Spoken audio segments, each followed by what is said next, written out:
Librarians never throw anything away. I do not say this as a professional habit. I say it as a character trait. I worked for 42 years at the largest public library in Connecticut, and I learned this: everything has a place, everything must have a record, and nothing is ever truly lost. That habit saved me. But before we get there, you need to understand who I am. Because you probably think you already know me. The elderly widow. The large house, the small life. Dependent on her son, left at the mercy of her daughter-in-law. Someone invisible, living behind manicured lawns and quiet streets in the calm suburbs of Connecticut. You are mistaken. My name is Eleanor Marsh. I am 75 years old, and my hands can still read the spine of a book with my fingertips. For 42 years I catalogued tens of thousands of books, classified them, placed them exactly where they belonged. I know where information is stored. I know which question carries which answer. And most importantly, I know what matters, and what is only noise. My husband Gerald died 8 years ago. A heart attack, in the kitchen, while having breakfast. It was fast and unfair, but Gerald had always been like that, impatient, decisive, never wasting time. My son Richard came that weekend, cried, packed a few boxes of his things, and returned to work on Monday morning. Life went on. Richard's life always went on. I met Samantha 3 years ago. Richard brought her to dinner one evening. He had informed me late, as always. Samantha was 32, dressed in bright clothes, wearing an expensive perfume. She smiled as she shook my hand and said, "Eleanor, Richard has told me so much about you." Richard had told her nothing about me. I knew that because Richard did not think about me, he saw me as a piece of furniture. Something that is always there, always in its place, only valued once it is gone. But I am not furniture. The wedding was small. Samantha's family was in Florida, and apparently they had not been invited, or had not come. I never quite understood.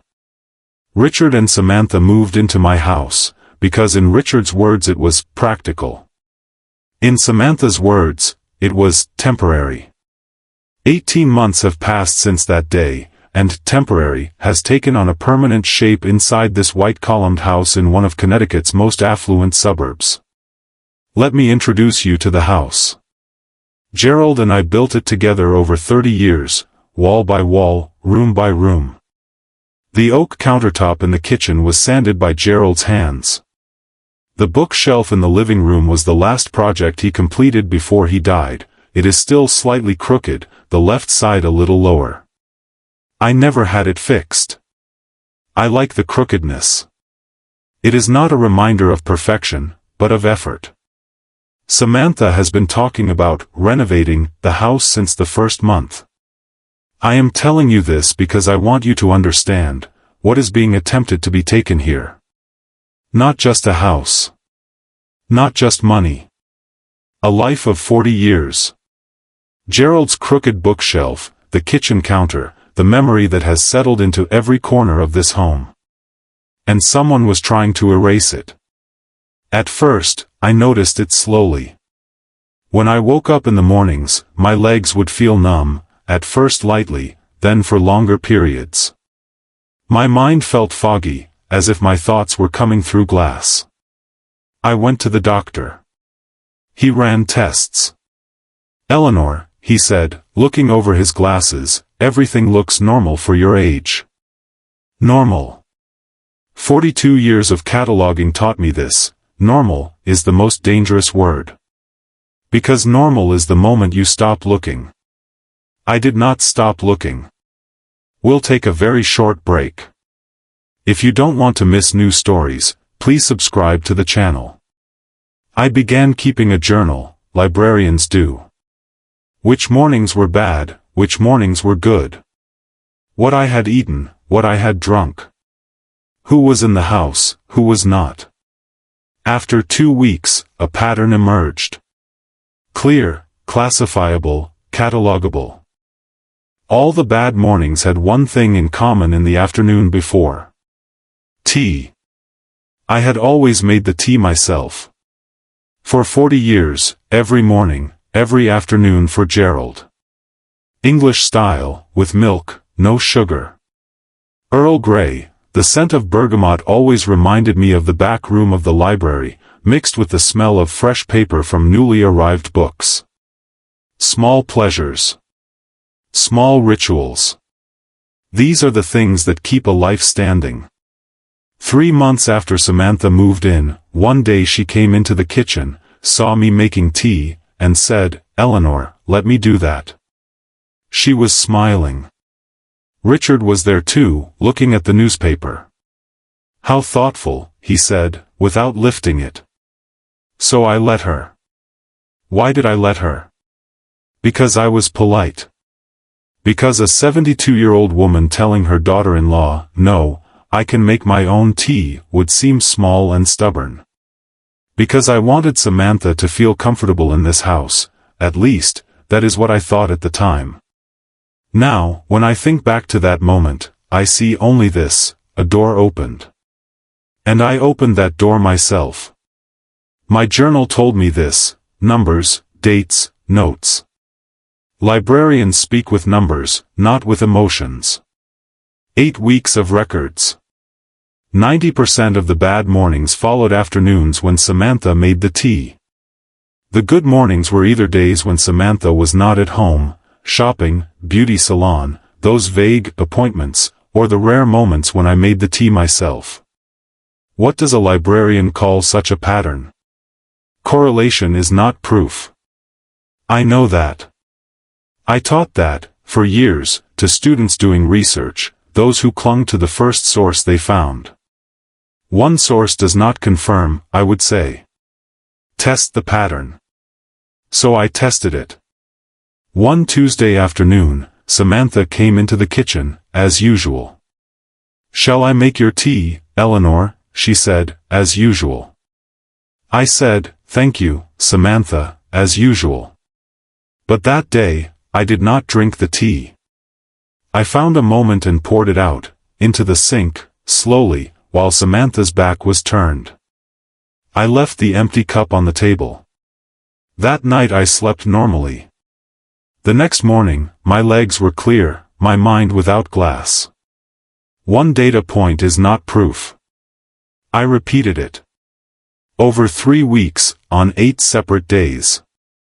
Sometimes I drank it, sometimes I poured it away. The results were consistent. The mornings after I drank were heavy, the mornings after I poured it away were clear. It was no longer correlation. But I still had nothing concrete. A journal, a pattern, and the instinct of a 75-year-old woman. What can you do with that? You can go to your son and say, "Samantha is putting something in my tea." What would Richard do? He might listen. He might frown. Then he would ask Samantha, and Samantha would cry, and Richard would apologize, but to whom he would apologize, I do not know. No. A librarian does not go with a claim without a source. First it is documented. Then it is presented. I needed a document. Richard came that weekend. Because of his job in Connecticut, he spent 3 days of the week in New York, the rest here or not, I no longer kept precise track. He brought a package, large, rectangular. "Mom," he said, placing it on the kitchen table, "you're alone in the house, we thought this would be good for security. A Ring camera system. For cameras, a smart doorbell, an app connected to a phone. You can install it at the door, in the yard," he said. "You'll see if someone comes." I smiled. I thanked him. I kissed him on the cheek. That night, I opened the box and walked through every room of the house with the cameras in my hands. The door. The yard. The veranda. The kitchen. I stopped in the kitchen and looked at the shelf across the counter. I looked at the glass vase, inherited from Gerald's mother, floral, never used. I looked at the size of the camera. I looked at the vase. Then at the camera again. Librarians never throw anything away. But sometimes, they place the right thing in the right place. The installation took 10 minutes. Ring has its own application, clear, simple, instructions written in large letters. Probably designed for older people, I thought. Then I laughed, quietly, to myself. I am 75 years old, and I am secretly installing a security camera. Perhaps the design was appropriate. The back of the vase was perfect. That vase from Gerald's mother stood on the left corner of the counter, pink flowers on a white surface, never used, simply existing. Samantha had once said, "It's cute, but doesn't it feel a bit outdated?" I had said, "No," short and precise. She had not mentioned the vase again after that. Now the vase was at work. I placed the camera, adjusted the angle. I opened the application on my phone and looked at the screen. The entire kitchen island was visible. The counter, the stove, the refrigerator, and the refrigerator's smart display. That large, bright screen Richard had installed last year. Samantha used it like a mirror, every morning and every afternoon. She would fix her hair, check her lipstick.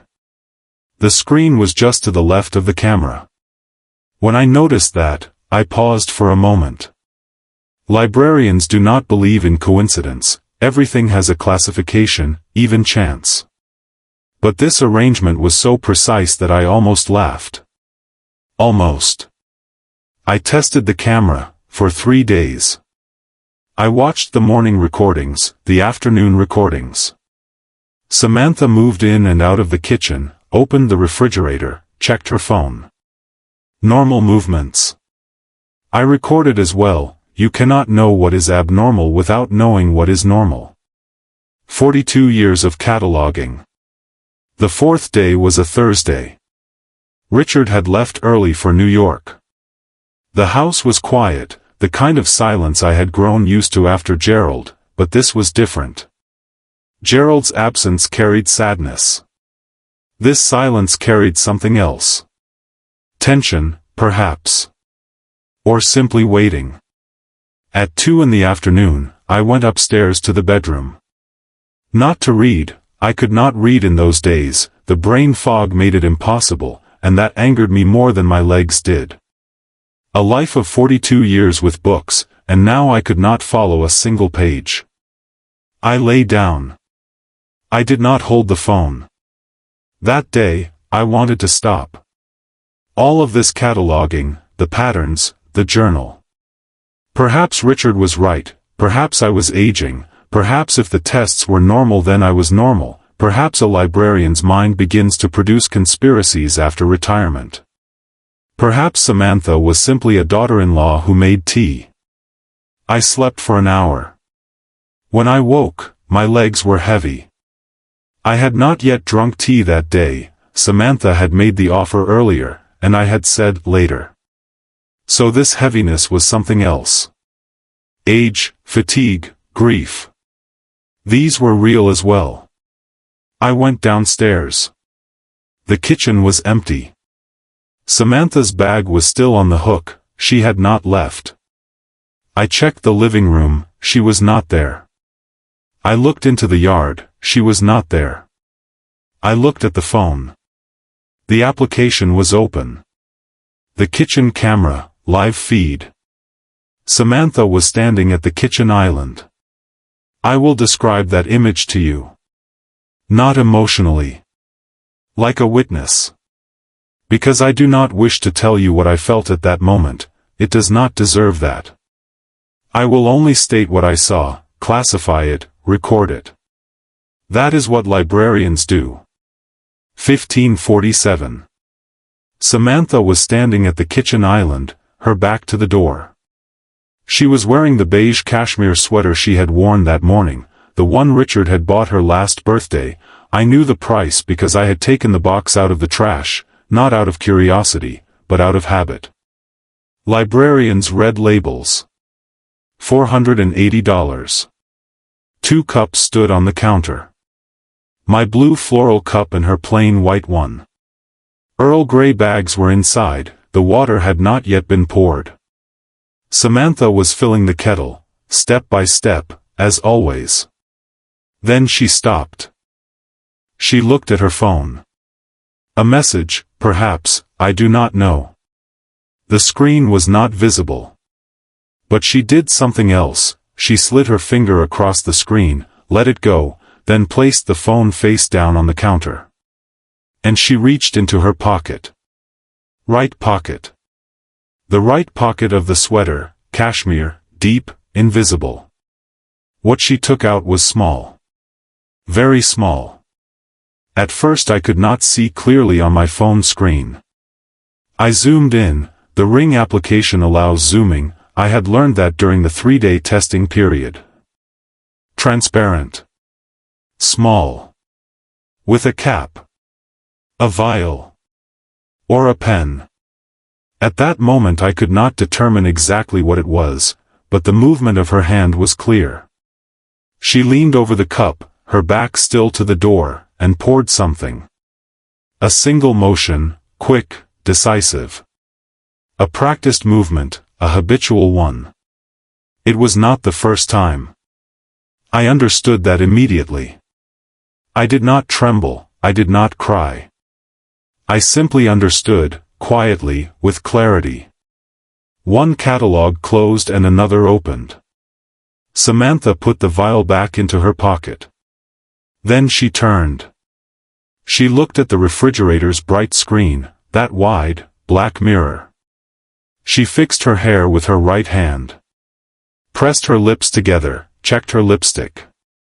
She moved closer to the screen, a little closer, just to the left of the camera, almost beside the lens, completely unaware. For that moment, I am grateful to Samantha. Because that proximity made her face very clear in the recording. Her identity was indisputable. The lawyer told me later, Eleanor, this footage alone would have been enough in court. I said, I know. That is why I did not go to court. But we will come to that. As soon as Samantha refreshed her lipstick, the kettle clicked. She turned, poured the water, dropped the bags, placed the 2 cups on a tray. Her movements were orderly, calm. She looked happy, that day, she looked full of ease, light, comfortable. That was what made me think the most. Happiness. Lightness. The way she appeared so at ease while doing something to me. It showed how deeply this habit had settled within her. Conscience makes a person heavy. Samantha was light that day. Footsteps were heard on the stairs. Mine. I watched myself on the screen, wearing my robe, hair unkempt, walking slowly, a 75-year-old woman. I looked small on that screen. I looked weak. This is what Samantha saw every day, the woman descending the stairs, holding onto the counter, saying thank you. I entered the kitchen. Your tea is ready, Eleanor, Samantha said, smiling. Thank you, I said. I took the cup. It was hot. I held it with both hands. The scent of bergamot rose, as always, everything as always. I sat at the table. Samantha sat across from me, looking at her phone. I lifted the cup to my lips. I stopped. A book lay on the table. I had left it there that morning, Agatha Christie, unfinished. Samantha looked at the cover. You still read these? She said, with a slight smile. Charming. Charming. I placed the cup back on the table, slowly. A bit hot, I said. I'll let it cool. Of course, Samantha said, and returned to her phone. The tea cooled. I did not drink it. Samantha did not notice. That night, in my bedroom, I opened the phone and watched the recording from the beginning. Once. Twice. 3 times. Each time I saw the same thing, the same movement, the same pocket, the same lipstick scene, the face beside the lens. Then I stopped and thought. 9/11, that is the first thought, is it not? That is what comes to all of your minds. Pick up the phone, dial the number, say, my daughter-in-law is putting something in my tea. What happens? The police arrive. They ask questions. Samantha cries, she does that well, she does that very well. Richard becomes involved. Lawyers become involved. I have a recording, yes, but what was added is not proven, there is no toxicology report, no formal complaint. It takes months. Perhaps years. And during that time, Samantha remains in this house. No. I am a librarian. I know how information moves. I know where information does the most damage when it reaches the right place. I also knew what Samantha valued most. Her image. In this small, perfect suburb of Connecticut, in this world of manicured lawns and silent streets, the image Samantha had carefully constructed. The young, elegant, caring daughter-in-law. The woman who makes tea for her mother-in-law, who looks after her, who protects her. The only way to break that image was to show everyone at once. I picked up the phone and opened Samantha's Instagram. The follower list. Friends, neighbors, yoga acquaintances, the wives of Richard's colleagues. The perfect women of this perfect suburb. Every one of their email addresses existed somewhere. Librarians do research. I prepared the list until morning. Morning came. Samantha was downstairs preparing breakfast, the sounds came from the kitchen, orderly and innocent. The toaster, the refrigerator door, a faint humming of a song. The sounds of a content housewife. I was upstairs, seated at my desk, looking at my list. 43 names. 43 email addresses, from Instagram, from Richard's company website, from the Connecticut Suburban Mothers Facebook group that Samantha had joined last year and where she had used a photograph taken in my garden as her profile picture, without asking me. I remembered that photograph. She was smiling, my apple tree visible in the background. Autumn vibes, she had written beneath it. 142 likes. I added Richard to the list as well. At the very top. Then I paused. I need to pause here, because you are probably thinking this, why not 911? Why did this woman not go directly to the police? Why did she not call her son? Why did she not hire a lawyer? Why did she not use official channels? I will give you the honest answer. The police would take a recording. I wanted a reality. Understand the difference. The police would open an investigation. Samantha would hire a lawyer. Richard would stand in between, as always, not deciding between his wife and his mother, but deciding which one would cause less trouble. It would take months. Perhaps years. And during that time, I would continue living in this house with Samantha, looking at the tea she made every afternoon. No. There was something else I understood. Toxicology. I had a recording, but I did not know exactly, officially, what had been added, a small vial, a quick motion. In a courtroom, that might not be certain. A defense lawyer would say, the footage is unclear. My client was adding sweetener. Samantha would cry. The jury would watch. I did not want to take that risk. But Samantha's neighbors, her friends, the wives of Richard's colleagues, they were not a jury. They did not operate on reasonable doubt. They would see a recording and reach their own conclusions. In the perfect suburb of Connecticut, where gossip travels quietly and quickly, this was far more decisive. Reputation comes before the court. Gerald did not teach me that. I learned it in the library. For years I saw what people searched for, not information, but confirmation. People look for things that confirm what they already believe. The women in Samantha's circle knew her, her display, her spending, that faint air of superiority. The moment they saw the footage, they would be ready. I prepared the email. Subject line, regarding a security camera recording. The body was a single paragraph. Librarians write concisely, unnecessary words are waste, information speaks well enough. I wrote. I wanted to share with you the footage recorded by my kitchen security camera last Thursday afternoon. The video is attached. If you wish to ask Samantha about this matter, she will be in Connecticut this evening. I added a note beneath it.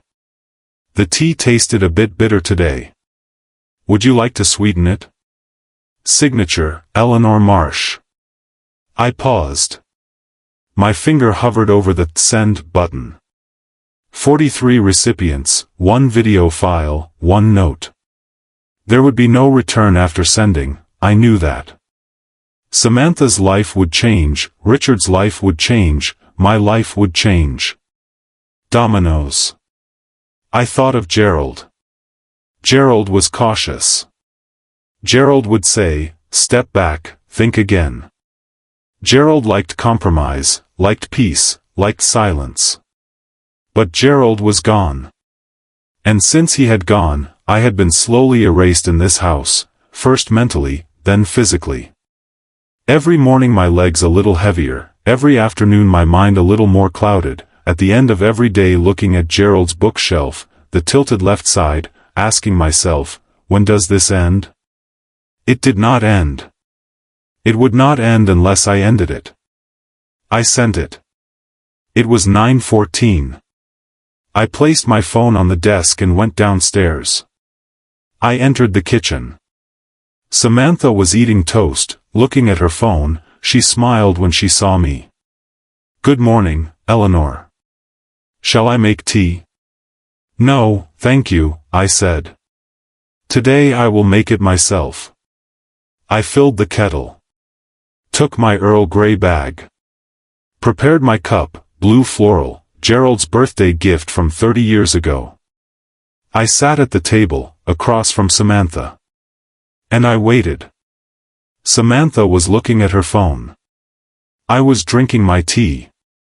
At 9:31, Samantha's phone vibrated. She looked. Her brows furrowed, slightly, at first. Then it vibrated again. Then again, rapidly. Her face changed, that light, relaxed expression first froze, then shifted, then became something I do not wish to name. She looked at me. I was drinking my tea. Eleanor, she said. Her voice was broken. What is this? What? I said. My phone. She held the screen toward me. I could see the email, my own words, my own note. Ah, I said. That. Samantha stood up. The chair scraped back with a harsh sound. How did you do this? This is not legal, this is private, this is... Private? I said. My voice came out calm. Even calmer than I intended. My daughter-in-law, in my kitchen, into my cup, into my tea, and you are the one using the word private? She fell silent. And in that silence, in that polished, perfect, quiet suburb of Connecticut, something ended. Everything Samantha had built, that carefully woven image, the caring daughter-in-law, the devoted wife, the woman who makes tea for her mother-in-law, that image was breaking apart on 43 screens. I placed the phone on the table. I finished my tea. Richard called at 11:03. I knew, someone who received the email would have called him early. The wives of Richard's colleagues were efficient women, they processed information quickly. In Connecticut, news spreads quietly but fast, like water under the surface, nothing is visible, yet everything is soaked. I answered on the third ring. Mom. His voice was flat. A flat voice was Richard's worst voice. It showed calculation, not anger. What did you do? Good morning, Richard. I'm at the office right now and everyone. He stopped. Took a breath. Where did this footage come from? From the kitchen camera. What camera? I installed the cameras at the door. You installed them at the door, I said. I installed one more. Silence. A long silence. Richard used these silences to think. He had always been like this, even as a child. When something broke or went wrong, he would freeze, calculate, then speak. Like Gerald in that way. Only in that way. Samantha says. Richard. Not to interrupt, but to direct. Did you watch the footage? Silence. Watch it, I said. Then we will talk. I hung up. Samantha was upstairs at that time. She had not left the kitchen immediately. She had stood frozen for several minutes, phone in hand, staring at the screen. Then she had walked toward the stairs, slowly. The door had closed. Sounds followed, low at first, then raised, then low again. She was crying. I heard it, and nothing moved inside me. I must tell you this, because it may seem unexpected, a mother, a person, remaining indifferent to someone crying. But understand this, Samantha was not crying when she carried a vial in the pocket of that cashmere sweater. She was not crying when she leaned over my cup. She was not crying when she refreshed her lipstick in the refrigerator screen. She was crying now because she had been caught. There is a difference. In the afternoon, I called my lawyer. Gerald's lawyer. We had worked with him for 20 years, he had written the will, handled the house. James Whitfield, in Hartford, third-generation attorney. I explained the situation, briefly and clearly. He listened quietly, took notes, then said, Eleanor, as long as we have this recording, your position is very strong. I know, I said. That is why I am calling, to learn what I should not do. A brief silence. Then he laughed, short, professional. Do not sign anything. Do not delete anything. Do not leave the house. I will not. At 4 o'clock, Richard arrived. He did not knock, he had a key, he had always entered this way, but even then this lack of courtesy caught my attention. Gerald always knocked. Even in his own house, there may be someone inside, he would say, laughing. Richard entered the living room.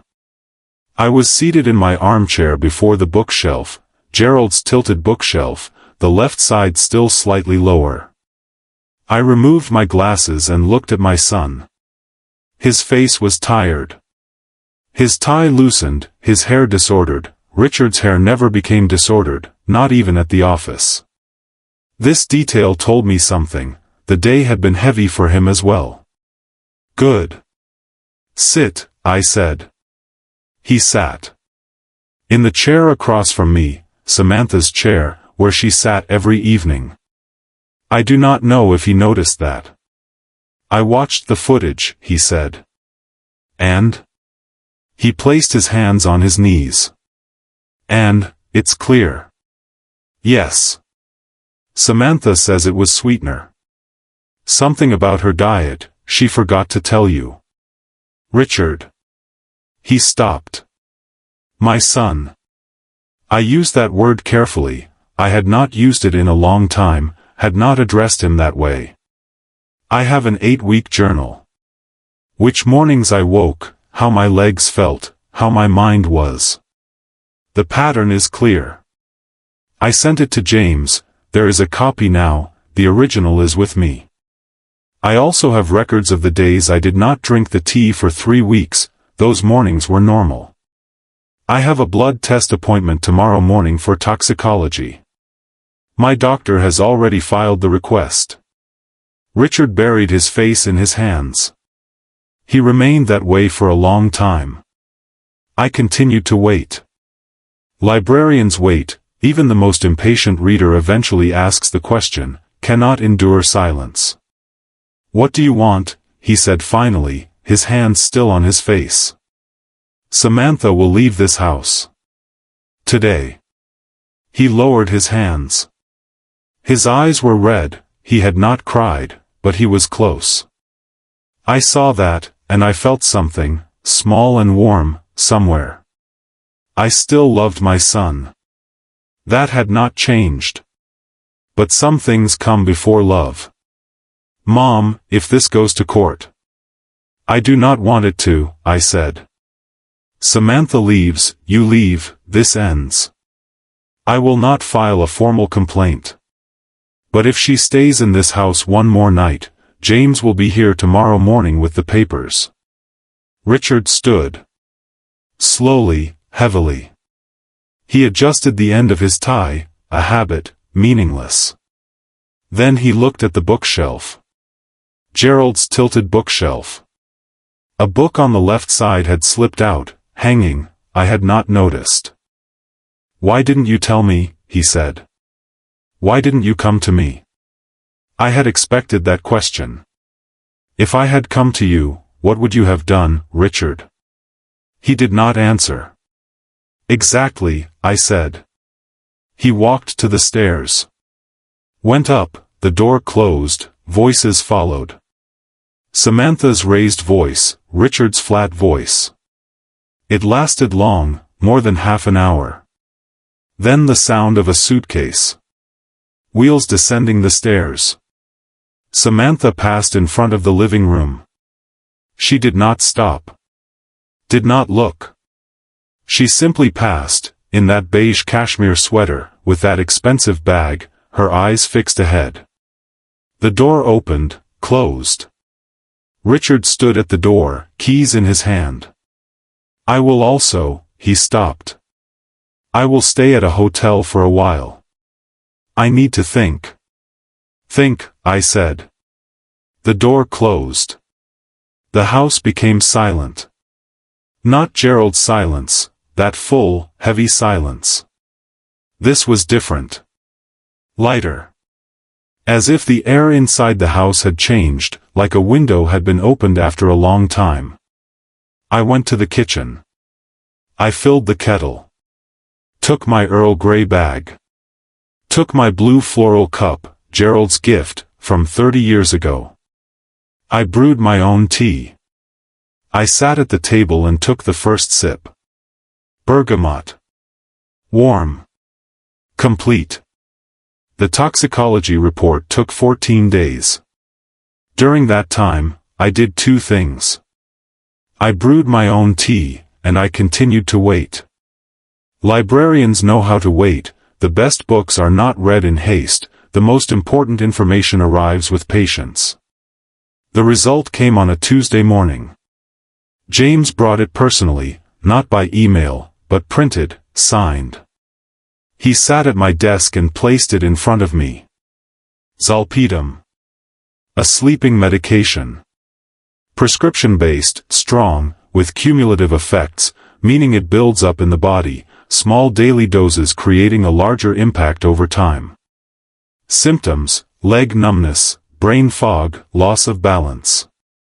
In elderly individuals, the side effects present more severely and can be attributed to other causes: age, fatigue, natural decline. They had been attributed that way. My doctor had said, normal for your age.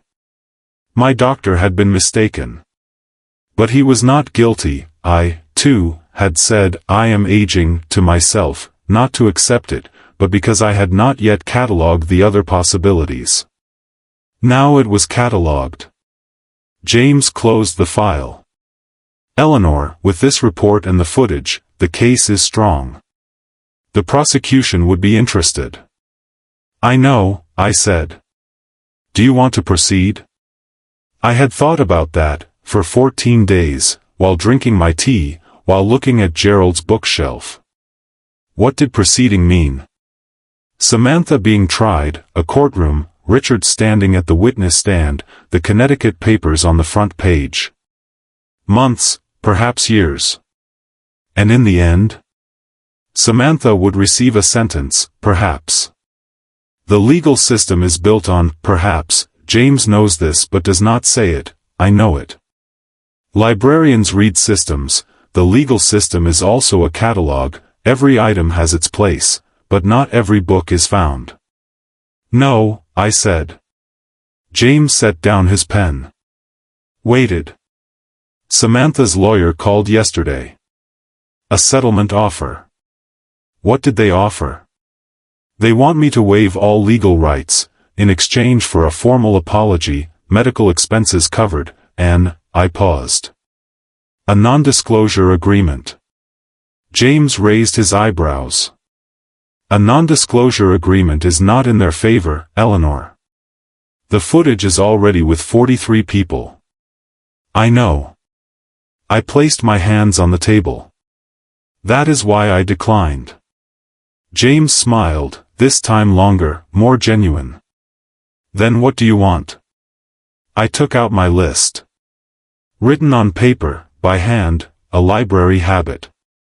Important things belong on paper, not in a computer. 4 items.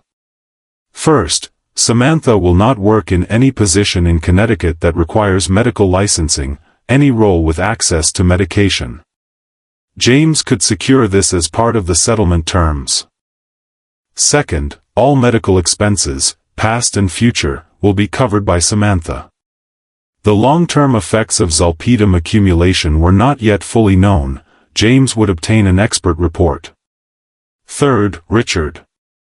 I did not want anything separate from my son, no money, no apology. Only one thing. For 6 months, once a month, he would have dinner with me in this house. In person, without a phone. The rest was up to him. James paused at this item. This is not a legal condition, Eleanor. No, I said. But it is the condition for accepting the others. Fourth, would not sign a non-disclosure agreement. What had happened, 43 people had seen it, Connecticut had reached its conclusion. Attempting to take it back was meaningless. But I would not actively speak either, not to the media, not to neighbors, not to anyone. What had happened was sufficient. James read the items, read them again, tapped his pen. Samantha's lawyer will resist. Let him, I said. The alternative is prosecution. It took 3 days. Samantha's lawyer first attempted negotiation, removed the first item, reduced the second. Each time James called, each time I gave the same answer, the alternative is prosecution. On the 4th day, they signed. When James brought the documents, I was in the living room, in front of Gerald's bookshelf. I signed, wrote the date, handed them back. We did not speak much. James was an old kind of lawyer. He did not waste words unnecessarily. Gerald had liked him for that. At the door, he turned. Take care of yourself, Eleanor. I am, I said. Now. The door closed. I stood in the living room and looked at the bookshelf. Gerald's tilted bookshelf, the left side still slightly lower. That displaced book, I had noticed it in chapter 6, had not put it back, was still crooked. I went, adjusted it. Then I thought, and took it out again. Left it crooked. Not a reminder of perfection, but of effort. 6 months later. November. Autumn ends late in Connecticut, while leaves have already fallen elsewhere. Here they still hang in orange and yellow, stubbornly, despite the cold. Gerald used to like that. Stubborn leaves, he would say. Like us. I opened the veranda door and sat in my chair. Earl Grey. I brewed it myself, as always. The blue floral cup, Gerald's gift. The scent of bergamot rose, and this time it was only bergamot, nothing else, just tea, just this. My legs were clear. My mind was clear. At the last checkup, the doctor had said, "Eleanor, recovery is complete," looking over his glasses, the same look, but this time the words were different. I was different. "I know," I said. I already knew. I looked at the garden. Gerald's apple tree had shed its leaves, bare branches against the gray sky. But its roots were deep. I knew that. Everything that appears bare in winter becomes something else in spring. My phone vibrated. Richard. 12:47, the second Saturday of every month, precisely on time. My son had failed at many things, but he had learned one thing in these 6 months, to arrive on time. The lesson he had not taken from Gerald, he had taken from me. I heard the doorbell. "It's open," I said, raising my voice. Richard entered through the veranda door. He was holding something, a small brown paper bag. From the bakery, I understood from the scent. That small French bakery in Connecticut, once Gerald's favorite. "I brought croissants," he said. "Butter." "Sit," I said. He sat. In the chair beside me, Gerald's chair. In these 6 months, he had grown used to it. The first time, he had hesitated, as if entering without permission. Now he sat naturally. Progress. For a while, we did not speak. We looked at the garden together. The apple tree, the fallen leaves, the distant gray sky. Richard took out a croissant, handed it to me. I took it. "Samantha," he began. "Richard." He stopped. "Today is not a Samantha day," I said. "Today is Saturday." He understood. Fell silent.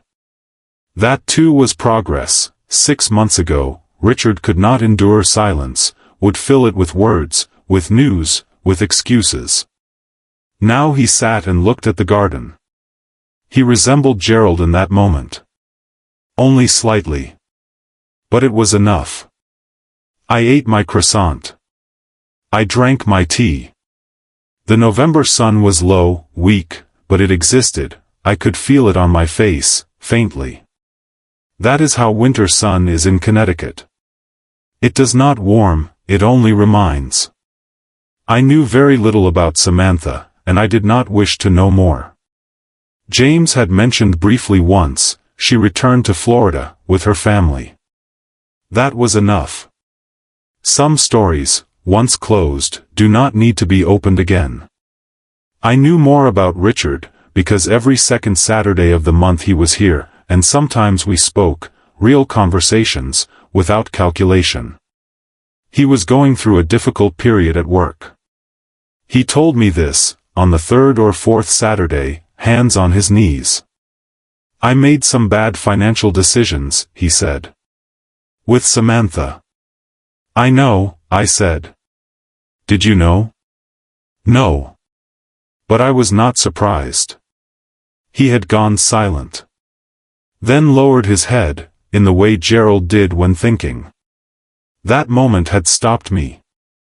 People continue in what we lose, in gestures, in voices, in looks.